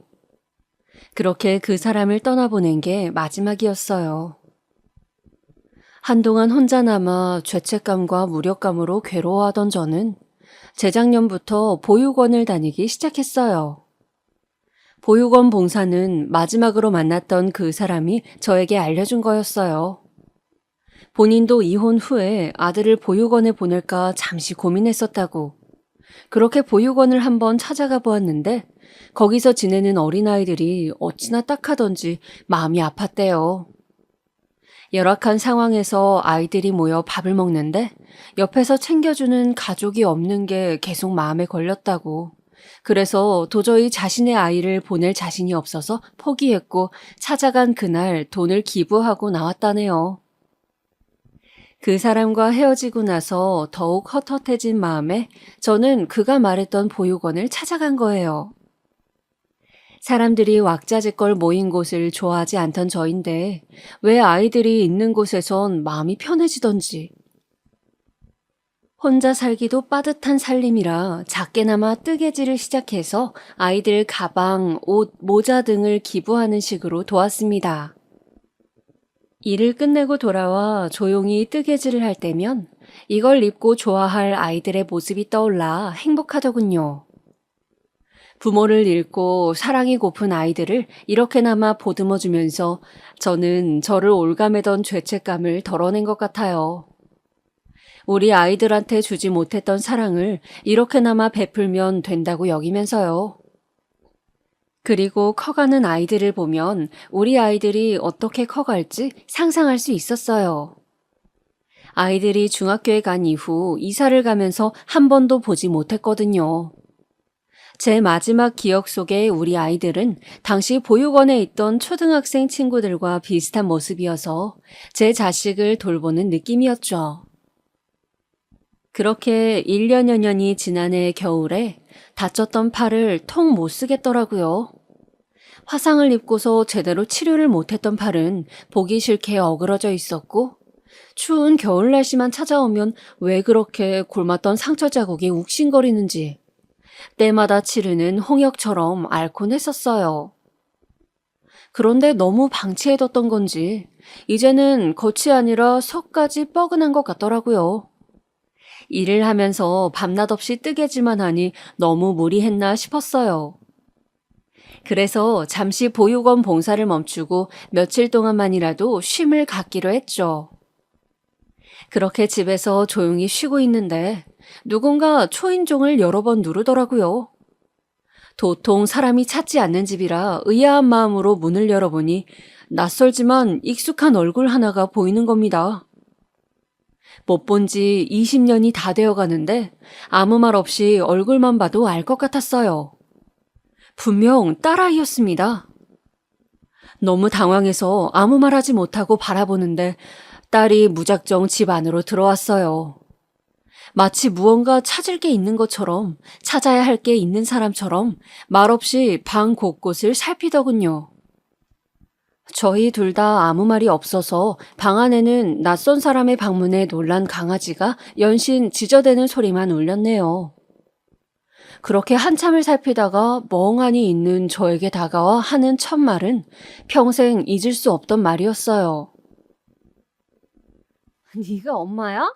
네가 엄마 맞느냐고? 자식 새끼들 다 버리고서 멀쩡히 밥도 먹고 잠도 자고 다 했네. 누구는 지옥 속에서 20년을 살았는데 누구는 이렇게 호의호식했네. 그치? 그게 어떻게 엄마야? 네가 어떻게 엄마냐고 묻잖아. 대답해. 대답하라고. 가은아, 내 말 좀 들어봐. 더러우니까 내 이름 부르지 마. 그쪽한테 내 이름 불리는 거 기분 최악이거든. 부르지도 않을 거면서 지어준 거잖아. 일단 앉아서 이야기하자. 진정하고.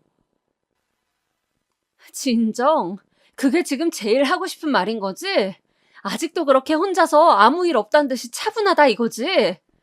우리 드디어 이렇게 만났는데 당분간은 격하게 인사해줘야 하지 않겠어? 두고 봐. 잠깐만, 가지마, 가은아. 부탁할게. 잠시만이라도 얘기하고 가면 안 될까? 지옥에나 가. 그렇게 예상치 못하게 20년 만에 딸과의 첫 만남이 이루어졌습니다. 훌쩍 커버린 딸은 무슨 말을 해도 분이 풀리지 않을 것처럼 모진 말을 퍼부었고 저는 눈물을 훔치며 가만히 들을 수밖에 없었죠. 제가 무슨 말을 어떻게 할 수 있었을까요? 제가 당연히 감당해야 할 죗값이었으니 아무렇지 않았지만 많이 수척해 보이는 딸의 얼굴과 분노와 화로 가득 차 있던 눈빛이 마음을 떠나지 않더군요. 누구보다 떳떳하게 잘 살고 있길 바랬는데 무슨 일이 있었던 걸까 걱정뿐이었습니다. 그렇게 뜬 눈으로 지새우고선 다음날 일을 마친 후 퇴근하고서 가게에서 나오고 있었어요. 그때까지 정신이 온전치 못해서 당장이라도 쓰러질 것만 같았죠. 그런데 그곳에서 딸이 제 앞에 모습을 보인 겁니다. 어제 인사가 너무 짧아서 또 찾아왔어. 괜찮지? 가은아. 여기서 일하나 보네? 생각보다 우리 가까이에 살았잖아? 말을 끝마치자마자 딸은 가게 밖에 있던 용품들을 미친 듯이 던지고 부수기 시작했습니다. 놀란 저는 있는 힘껏 말려보았지만 이미 이성을 잃은 딸을 멈추는 건 불가능했어요. 가게에서 사람들이 나와 붙잡고서야 간신히 멈출 수 있었죠. 사장이 딸을 경찰에 집어넣겠다는 걸 제가 간신히 애원하고 빌어 말렸습니다. 제 딸이 그런 거예요. 정말 죄송해요. 제가 다 물어드리고 다른 보상까지 원하시면 다 해드릴게요. 한 번만 봐주세요, 사장님. 이렇게 빌게요. 제가 빌고 비는 모습을 보고서야 딸은 아무 일 없던 듯 자리를 떠났습니다. 망가진 물건들을 배상하고 혼자 남아 부서진 용품을 정리하는데 그런 저를 보며 혀를 차는 사람들의 목소리가 들려오더군요. 친구처럼 막역하진 않아도 그래도 오랫동안 믿고 의지하던 동료들이었는데 한순간 모두가 저를 버리더군요. 다음 날 전 일을 그만둘 수밖에 없었습니다. 그런 모습을 보이고서 더 이상 일을 할 수 없었거든요. 슬프거나 화나는 마음은 없었습니다. 어찌됐든 제가 가진 모든 것들은 아이들의 불행과 맞바꾼 자리였으니까요. 첫째가 궁금해져 왔지만 한 번도 모습을 보이지 않았어요. 아무래도 저에게 둘째 아이보다 더 큰 원망을 갖고 있어서 오지 않았다고 생각했어요. 제가 떠나올 때 어린 둘째와 달리 첫째는 어느 정도 기억할 수 있는 나이였거든요. 워낙 예민하고 까다로운 아이라 내가 사라지면 얼마나 투정을 부릴까, 얼마나 상처를 받을까 걱정이 많았는데 저는 매번 죄책감을 들먹이면서도 마음속으로는 뻔뻔스럽지만 그렇게라도 아이들을 만나고 싶었던 것 같아요. 그날 이후 둘째는 그렇게 몇 번을 더 찾아왔어요. 집을 찾아와 한참을 초인종을 누르거나 문을 두드리다 가고 잠시 외출이라도 하려면 어디서 기다리고 있던 건지 앞에 나타나 악담을 퍼붓고선 분이 풀리면 사라지곤 했습니다. 어쩔 땐 제가 없는 집 문 앞에 쪼그려 앉아 있다가 제가 오면 아무 말 없이 돌아가기도 했어요. 점점 지치기도 했지만 저에게 무슨 방법이 또 있었을까요? 그리고 제 눈엔 왠지 저를 괴롭히려는 게 아닌 것 같았어요. 정확히 어떤 감정이었는지는 저도 알 길이 없었지만요. 그렇게 서로 지쳐가는 날들이 반복되다가 한 달, 두 달이 지났을 즈음이었어요. 어느 하루는 딸이 푹 늘어져서는 찾아왔더라고요. 전과는 다른 모습에 걱정이 되면서도 어쩌면 오늘은 이야기를 해볼 수 있겠다는 아주 작은 희망이 들었죠. 그렇게 앉아서 강하지만 연신 쓰다듬어 주더라고요. 지금껏 왜 새 가정을 꾸리지 않았냐고 묻기에 그냥 이렇게 혼자가 편해서 그랬다고 대답했습니다. 강하지만 연거푸 만지던 아이는 기운이 없는 건지 잠을 못 잔 건지 지친 얼굴로 저에게 하는 말이 왜 한 번도 안 찾아왔어? 한 번 정도는 찾아올 수 있었잖아. 찾아갔었어, 몇 번이나. 그런데 너희가 중학교에 들어가면서 그 집에 살지 않게 돼서 그래서 그런 거야. 어디에 물어볼 데도 없었어. 이웃에게 찾아갈 수도 없고 친척들에게도. 변명 좀 그만해. 어쩔 수 없었다, 할 수 없었다, 그런 말밖에 못해? 그게 최선을 다한 거야. 정말 궁금하고 생각났으면 찾아 나서는 시도라도 할 수 있었잖아. 미안해. 널 볼 면목이 없다. 어떻게 이 집에서 20년 동안 꿈쩍도 안 하고 살아? 그러니까 우릴 못 찾은 거잖아. 내가 여기 사는지는 어떻게 알았어? 아빠가 알려줬어. 아는 건 이혼할 때 적힌 주소밖에 없다면서 알려줬다고. 설마 했었지. 아직까지 여기 살 거라고 생각 못 했는데. 아이 입에서 아빠라는 말을 듣자마자 갑자기 두드러기가 나는 듯이 몸이 들썩거리더라고요. 난 아직도 이렇게 떠올리는 것만으로도 괴롭단 사실을 다시금 인지했어요. 속 안에서 당장 그만둬라, 이러다 다친다, 막아서라 외치는 소리가 들리는 것 같았어요. 그랬으면 안 됐는데 저도 모르게 아이에게 화를 내고 말았습니다. 그럼 찾아오지 말지 왜 왔어? 지금 주변에 있는 사람한테나 잘하지? 원망스러운 엄마를 왜 찾아왔냐고. 제 모진 말에 딸은 말이 없어졌습니다. 저는 아차 싶었지만 이미 뱉은 말을 물을 순 없었어요. 아이는 붉어진 눈으로 저를 한참이나 바라봤죠.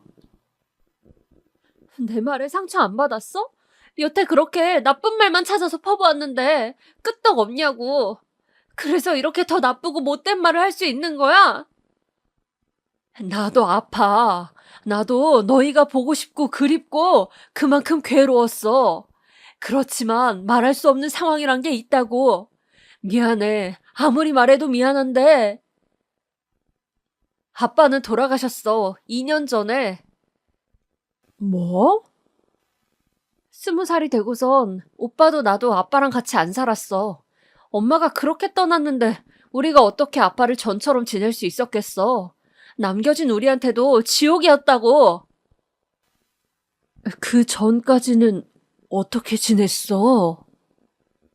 이혼했지만 남 보기엔 화목한 가정이네 싶을 정도로만 보이게 지냈어. 그 이상 그 이하도 아니야. 누구보다 잘 알 거 아니야. 아빠는 그런 가면이 필요했다는 거. 그래서 우리도 아빠의 이상에 맞춰 훌륭한 구성원이 되기 위해 열심히 공부하고 말도 잘 따랐어. 경제적으로 부족함 없었고 우리에겐 소홀하지만 사지 멀쩡한 아빠도 있었고 새엄마는 있을 뻔하다가 뭐 흐지부지 됐고. 네 아빠는 어떻게 떠난 거야? 그게 궁금하긴 해. 대단하네. 다시 이렇게 만나게 되면 그거 하나는 꼭 말해주고 싶었는데. 아빠는 엄청 아파하다 갔어. 암이 온몸에 퍼졌는데 손 한 번 못 써봤거든. 그 기간 동안 엄청나게 고통스러워했어. 그래도 염치는 있었지. 엄마를 찾진 않더라고. 그냥 우리한테 찾아가 보라고만 했지. 그러면서 떠나기 전에 다 실토하더라. 아빠가 엄마를 괴롭혀서 떠난 거라고. 별일은 아니었던 것처럼 말했지만. 그랬구나. 맞아. 2년 전부터 난 엄마가 여기 있다는 걸 알고 있었던 거야. 나도 엄마처럼 몰래 찾아왔어. 그런데 내 생각보다 너무 편안해 보이더라고. 어딜 가는 건지 주말마다 행복한 얼굴로 짐을 가득 들고선 나서는 엄마가 정말로 꼴 보기 싫더라니까. 그래서 안 온 거야. 그럼 왜 이제야 찾아온 거야? 나한테 복수라도 하고 싶었니? 나 이제 곧 있으면 결혼해. 웃기지? 2달 후면 나도 엄마라는 게 되거든. 그런데 내 아이를 갖고 보니까, 그러니까 엄마가 더 미워. 어떻게 자기 자식을 두고 갈 수 있었던 거야? 어떻게 내 뱃속에 살던 아이를 두고 갈 수 있었던 거냐고. 그러니까 더 이해가 안 돼. 엄마가 너무 소름 끼치고 무서워. 무서워 죽겠어. 아마도 수척한 모습은 임신으로 인해 그런 것이었겠죠. 임신한 채로 저를 원망하는 딸 앞에서 저는 아무 말도 할 수 없었어요. 딸아이 말이 전부 맞았기에 염치가 없어서 아무 말도 못한 것도 있지만 눈앞에 내 딸이 아이를 가졌다는데 마음껏 축하를 해줄 수 없어서 엄마에게 축하를 받지 못하는 딸이 안쓰러워서 마음이 미어졌습니다. 그때 내가 너무 버겁고 도저히 딸을 똑바로 바라볼 수가 없어서 정신없이 밖으로 뛰쳐나왔어요. 그랬더니 딸도 같이 뛰쳐나오더라고요. 제 팔을 붙잡고서는 악을 쓰듯이 소리를 지르더군요. 없던 힘까지 끌어내서 마지막으로 저를 잡은 것 같았어요. 또 도망가는 거지? 나 두고 또 도망가는 거잖아! 딸이 저를 잡고 이리저리 흔드는데 붙잡힌 팔이 옥신거렸지만 말릴 수 없었죠. 그깟 팔 한쪽보다 아이의 마음이 더 골마 있었을 테니까. 그런데 그때 누군가 와서 딸아이의 팔을 붙잡더라고요. 부모와 자식 간의 연은 시간이 오래 흘러도 언제 어디서든 알아볼 수 있는 걸까요? 딸아이를 처음 봤을 때 그 느낌과 같았어요. 그토록 보고 싶었던 첫째 아들이었습니다. 그만해. 뭐야, 안 올 것처럼 하더니 어떻게 알고 왔대? 그만하라고. 가자. 아들은 오직 딸아이만 보이는 듯이 이야기했어요. 저는 조심스럽게 아들의 팔을 잡았습니다. 뿌리칠 걸 알았지만 지금 잡지 않으면 이 아이들이 금방 나를 떠나갈 것만 같았거든요. 은석이 맞지? 아들은 저를 바라보지도 대답하지도 않고 가만히 멈춰 섰어요. 그러더니 그 자리에서 갑자기 아이처럼 크게 울기 시작하는 겁니다. 저는 당황해서 아이의 손을 잡고 여태껏 한 번 불러보지 못했던 이름만 연거푸 읊조릴 수밖에 없었어요. 이런 데서 이렇게 만나고 싶지 않았는데 조금만 더 있다가 만나려 했는데 왜? 오빠 그게 무슨 말이야? 나중에 만나려 했단 거야? 다신 안 만날 거라며. 아들은 아무 말 없이 한참을 그렇게 서 있었어요. 말을 걸 수 없도록 울고 있기에 그냥 셋이 거리에 그대로 멈춰 서 있었죠. 진정이 된 아들은 조용히 한쪽 바지를 걷어내었습니다. 그 순간 저는 무엇을 보여주려는지 바로 알 수 있었어요. 많이 나아지긴 했지만 그건 분명 어릴 적 화상 자국이었죠. 상처를 멀끔히 없애고 찾아가려 했어요. 거의 돼가고 있었거든요.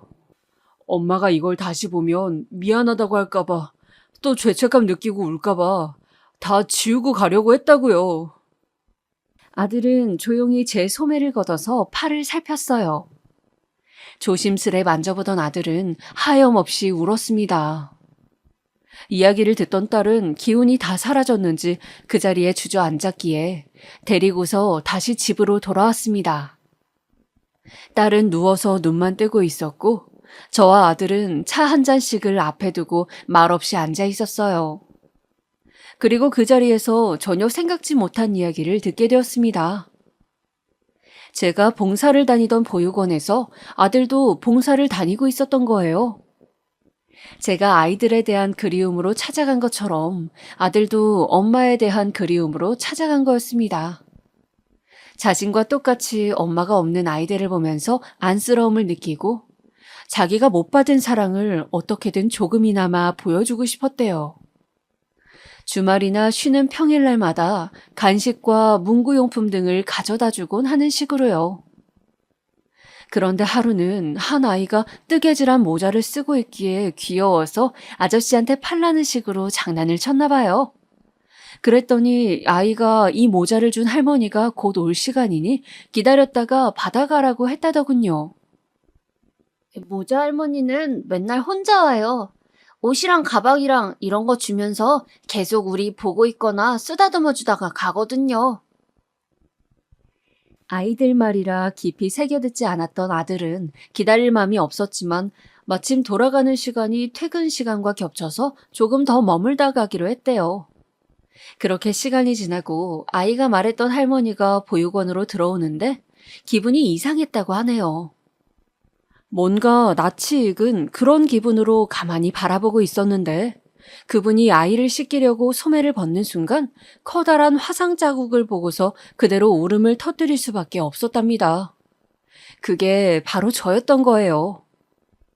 아이는 아직도 화상 자국으로 저와 그때의 시간을 기억하고 있었어요. 자신의 다리에 난 화상 흉터를 보면서 한 번도 잊지 않았던 거예요. 같은 날 생겨난 똑같은 상처가 우리 둘의 시간을 아직도 이어주고 있는 것처럼요. 아들은 제 이름을 확인하고 나서 엄마라는 걸 확신했지만 차마 찾아올 순 없었다더군요.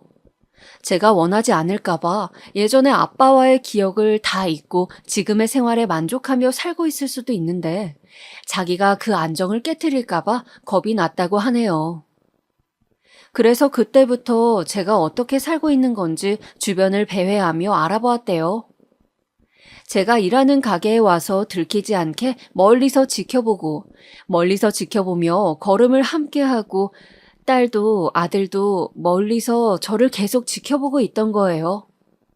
하지만 본인 생각과 달리 너무나 고요히 생기 없이 살고 있는 저를 보며 옛 기억이 많이 떠올랐다더군요. 그래서 그 시간 동안 저를 다 용서했대요. 용서라는 말 기대한 적 없는데 그날은 모든 게 현실의 일 같지 않았네요. 아직도 기억나요. 아빠가 엄마를 때릴 때면 난 항상 가은이 방으로 가서 꼭 껴안아 줬거든. 나도 무서운데 조그만 가은이는 더 무서울까 봐 아무 소리도 못 듣게 껴안아 줬지. 난 기억 안 나. 모르긴 몰라도 그때부터 오빠인 척을 하고 싶었던 거겠지. 그랬구나. 난 몰랐었어. 내가 그때 너희를 더 살폈어야 했는데. 아빠는 그렇게 한참을 모질게 때리고선 아무렇지 않은 얼굴로 방에 들어와 나랑 가은이를 토닥여줬어요. 다 끝났다고, 미안하다고. 어린 마음엔 사과하고 반성하는 아빠가 어른처럼 느껴졌었거든요. 엄마가 떠나고서 그제야 안 거예요. 우리가 미안해야 할 사람은 따로 있었는데 너무 늦어버렸다고. 아들은 이런 이야기들을 동생에게 털어놓을까 했지만 마음 약한 동생이 더 힘들어할까봐 엄마를 찾아가서 흔들어 놓을까봐 한 번도 말하지 않았대요. 그런데 제가 보육원 봉사를 그만두자 불안해진 아들은 딸에게 제 집 주소를 물어보았고 딸은 이를 알려주다가 다시 옛 기억이나 저를 찾아온 거였어요. 누구보다 괴롭고 힘들었을 아이들인데 내가 엄마라는 걸 알았으면서도 아는 체 하지 못한 게 얼마나 고통스러웠을까, 얼마나 원망스러웠을까 하는 생각에 너무나 마음이 아팠습니다. 이야기를 가만히 듣고 있던 딸은 얼굴을 파묻고선 조용히 울었고 아들과 저는 고개도 들지 못한 채 울음을 참았습니다. 어디서 잘못된 건지 어디부터 시작된 건지 모를 눈물들이 끊임없이 흘러나왔어요. 다만 아무도 이해하지 못할 지난 나의 세월들을 알아주고 이해받은 것 같아서 마음속 깊은 곳에 응어리들이 사라지는 느낌이었습니다. 이기적일지언정 제 아픔을 누군가에게 치료받고 싶었던 것 같아요. 그런 저에게 이 만남은 기적 같은 일이 아니었을까요? 그날 아들과 딸은 저희 집에서 잠들었습니다. 얼마 만에 느껴보는 아이들의 온기인지, 아들과 딸은 쉽게 잠이 오지 않는지, 아님 하고 싶었던 말이 많았는지 오랜 이야기를 나누더라고요. 제가 낄 자리가 아닌 것 같아 조용히 누워 듣기만 했어요. 고마워, 오빠. 뭐가? 나도 오빠가 가진 흉터 그거 알아. 하긴 그렇게 큰데 모르는 게 이상하지. 그게 언제 어떻게 뭐 때문에 생겼는지 또 얼마나 아팠는지는 몰라. 기억이 없거든. 그렇지만 그게 엄마를 생각나게 한다는 것쯤은 진즉에 눈치챘었어. 어떻게 알았는데? 그냥 가끔 안 좋은 일 있으면 방에 틀어박혀서 그 흉터 잡고 울었잖아. 처음에 다리 잡고 우는 꼴이 웃기다며 아무 생각 없이 넘겼는데 그게 한 번, 두 번 쌓이다 보니 그냥 직감적으로 느껴졌어. 아, 저건 엄마구나. 엄마 사진 하나 없는 우리 집에서 엄마를 떠올릴 수 있는 유일한 기억이니까 오빠가 저렇게 슬프게 우는구나 싶었지. 맞지, 내 말이? 일부러 얘기 안 했어. 혹시나 네가 부러울 수도 있잖아. 뭐가 부러워? 나만 엄마의 기억을 갖고 있는 게 흉터긴 하지만 나만 떠올릴 수 있는 게 있어서 그것조차 부러워할까봐 말 안 했어. 별 걱정을 다 하네. 뭐, 잘 생각해보면 그럴 수도 있었겠어. 난 엄마에 대해 가진 게 아무것도 없잖아. 내가 병원에 누워있을 때 그때가 아직도 기억나. 아빠는 일찍 집에 가버리고 엄마만 혼자 내 옆에 남아서 웅크린 채 자고 있었는데 근데 엄마의 팔이 너무 아파서 울었어. 너무 아플 것 같은데 너무 아무렇지 않게 자고 있어서 그걸 보는 내가 아파서 울었어. 그날 아이들의 대화가 아직도 잊혀지질 않아요. 몸에 지울 수 없는 상처를 남긴 것 같아 죄스럽던 그 시간들이 아이에게는 그리움의 기억이 되었구나. 아직까지도 몰랐던 내가 한심하게 느껴졌고요. 다음날 잠에서 깨어나 보니 딸은 없었고 아들만 남아서 집을 청소 중이더라고요. 하지 말라고 말렸더니 제 앞에 앉아 팔을 살피기 시작했습니다. 세월 지나 이젠 다 아물어서 흉터만 남았지만 아들 기억 속에는 아직도 다 낫지 못한 상처투성이 팔로 보이겠죠. 한참을 바라보던 아들은 아주 천천히 자기가 어느 학교를 나왔고 어디 쪽에 있는 군대를 나와서 어떻게 취직했고 지금은 어디서 살고 있는지 이야기해 주었습니다. 엄마를 떠나게 한 아빠가 너무나 원망스러웠지만 자기들은 어려서 기댈 수밖에 없었다고 말하더라고요. 그래서 성인이 되자마자 바로 나왔던 거였어요. 엄마한텐 미안하지만 병원에 있던 아빠가 세상을 떠날 때 눈물을 흘리긴 했어. 무슨 마음인진 모르겠어. 평생을 미워만 했는데 그렇게 앙상한 몸으로 가만히 누워있는 걸 보니까 기분이 이상하더라고. 그냥 내 바보 같은 생각일 수도 있지만 아빠도 그 순간에는 후회하지 않았을까? 엄마를 떠나보낸 거 말이야. 그래도 아빠 평생 용서하지 마, 엄마. 아이가 살아온 흔적을 천천히 들어보니 쉽지 않은 길이었을 텐데 그때마다 잘 참고 견뎌와 준 게 기특한 마음이 들었어요. 어떻게든 동생과 잘 살아보려고 아둥바둥 애를 써왔던 것 같았죠. 한참을 혼자 울고 웃으며 떠들던 아들은 이윽고 조심스럽게 동생 이야기를 했어요. 평소엔 자기보다 엄마 이야기를 더 많이 해왔다고. 그게 원망이든 그리움이든 사랑이든 그 어떤 감정이든 전부 엄마를 향해 있었던 거였다고. 그래서 어쩌면 본인보다 더 엄마를 그리워했던 걸지도 모른다고요. 자신도 자세히는 모르지만 동생은 지금 결혼 준비 과정에서부터 시댁과 갈등이 있고 해결하는 게 순탄치 않아 상황이 많이 안 좋은 것 같다며 아무래도 그 모든 힘듦과 서러움이 엄마한테 터진 것 같다고 하더라고요.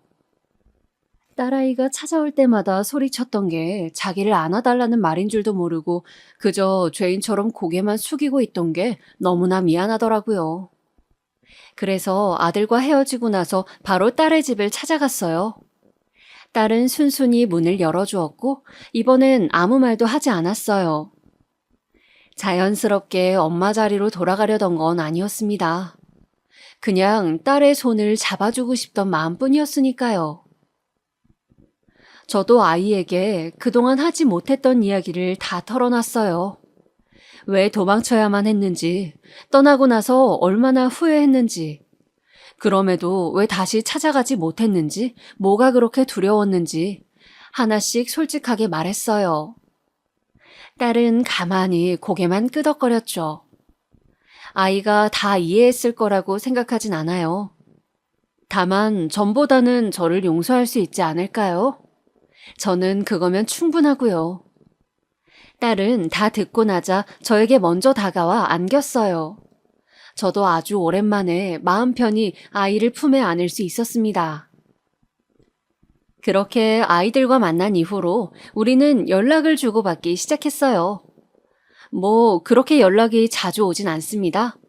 아마도 여태껏 부재했던 엄마라는 사람을 마주하는 게 낯설고 어렵겠죠. 그렇지만 이따금씩 어색한 말투로 전화를 걸어오긴 해요. 밥은 먹었냐, 어제는 잘 잤냐는 보통의 일상적인 말들로 통화를 채우곤 하죠. 저도 지난 공백의 시간을 메우기 위해 최선을 다해서 못다한 사랑을 담아 이야기하려고요. 며칠 전엔 아들과 함께 보육원에 다녀왔습니다. 뜨개질은 이제 거의 할 수 없는 상태가 되었지만 아들을 도와 간식을 전해주고 아이들을 만나는 식으로 찾아가고 있어요. 연애나 결혼보다 이렇게 봉사하며 사는 게 더 즐겁다고 말하는 아들인데 제가 뭐라고 무슨 말을 할 수 있을까요? 그냥 원하는 걸 하면서 너답게 살라고 했습니다. 아들은 저에게 일을 그만두고 이제 좀 쉬라고 했지만 그렇게 하루 이틀 놀기만 하다 보면 아예 쉬고 싶어질까봐 요즘은 소일거리를 찾는 중입니다. 차곡차곡 모아서 손자가 생기면 부족함 없이 챙겨주려고요. 딸은 이제 일주일 뒤에 결혼을 하네요. 그동안 못 누렸던 엄마의 정을 갖고 싶은 건지 딸은 때마다 찾아와 물어보고 의견을 구해요. 나이든 저보다는 본인이 더 잘 알 텐데 말이죠. 딸이 함께 한복을 맞추러 가자고 말한 날은 주책맞게 눈물부터 나왔네요. 왜 이 눈물은 흘리고 흘려도 넘쳐나는 건지 알 수가 없습니다. 딸은 아직도 많이 여리고 아이 같아요. 그건 저의 탓도 있겠죠. 아이가 조금 더 어른이 될 때까지 어엿한 엄마가 되고 또 제 나이가 될 때까지 옆에 남아있으려고 합니다. 그럴 수 있도록 시간이 허락해 주었으면 좋겠네요. 여기까지가 길고도 짧은 저의 이야기입니다. 예전에는 60대가 까마득하다고 생각했는데 제가 그 나이를 눈앞에 두고 보니 나이 먹는 건 별게 아닌가 봅니다. 인생의 선구자로 생각했던 60이라는 나이도 별거 아니고요. 아마도 전 그렇게 60대, 70대, 80대를 나아가겠죠. 그렇게 낯설어 하다가도 다시 또 익숙해지게. 아직까진 눈물로 밤을 새운 적이 더 많기에 제 스스로 보상을 주고 싶어서 남은 시간들을 더 의미 있게 살아가려고 합니다. 자식들에게 사랑을 보답하고 나의 하루를 가치 있게 쓰면서 천천히 또 자연스럽게 그렇게 늙어가고 싶어요. 처음으로 나의 오늘이 그리고 남은 시간들이 생기롭게 느껴집니다. 지금까지 제 이야기와 함께 해준 여러분의 하루도 그런 나날들이 되길 바랍니다. 읽어주셔서 감사합니다.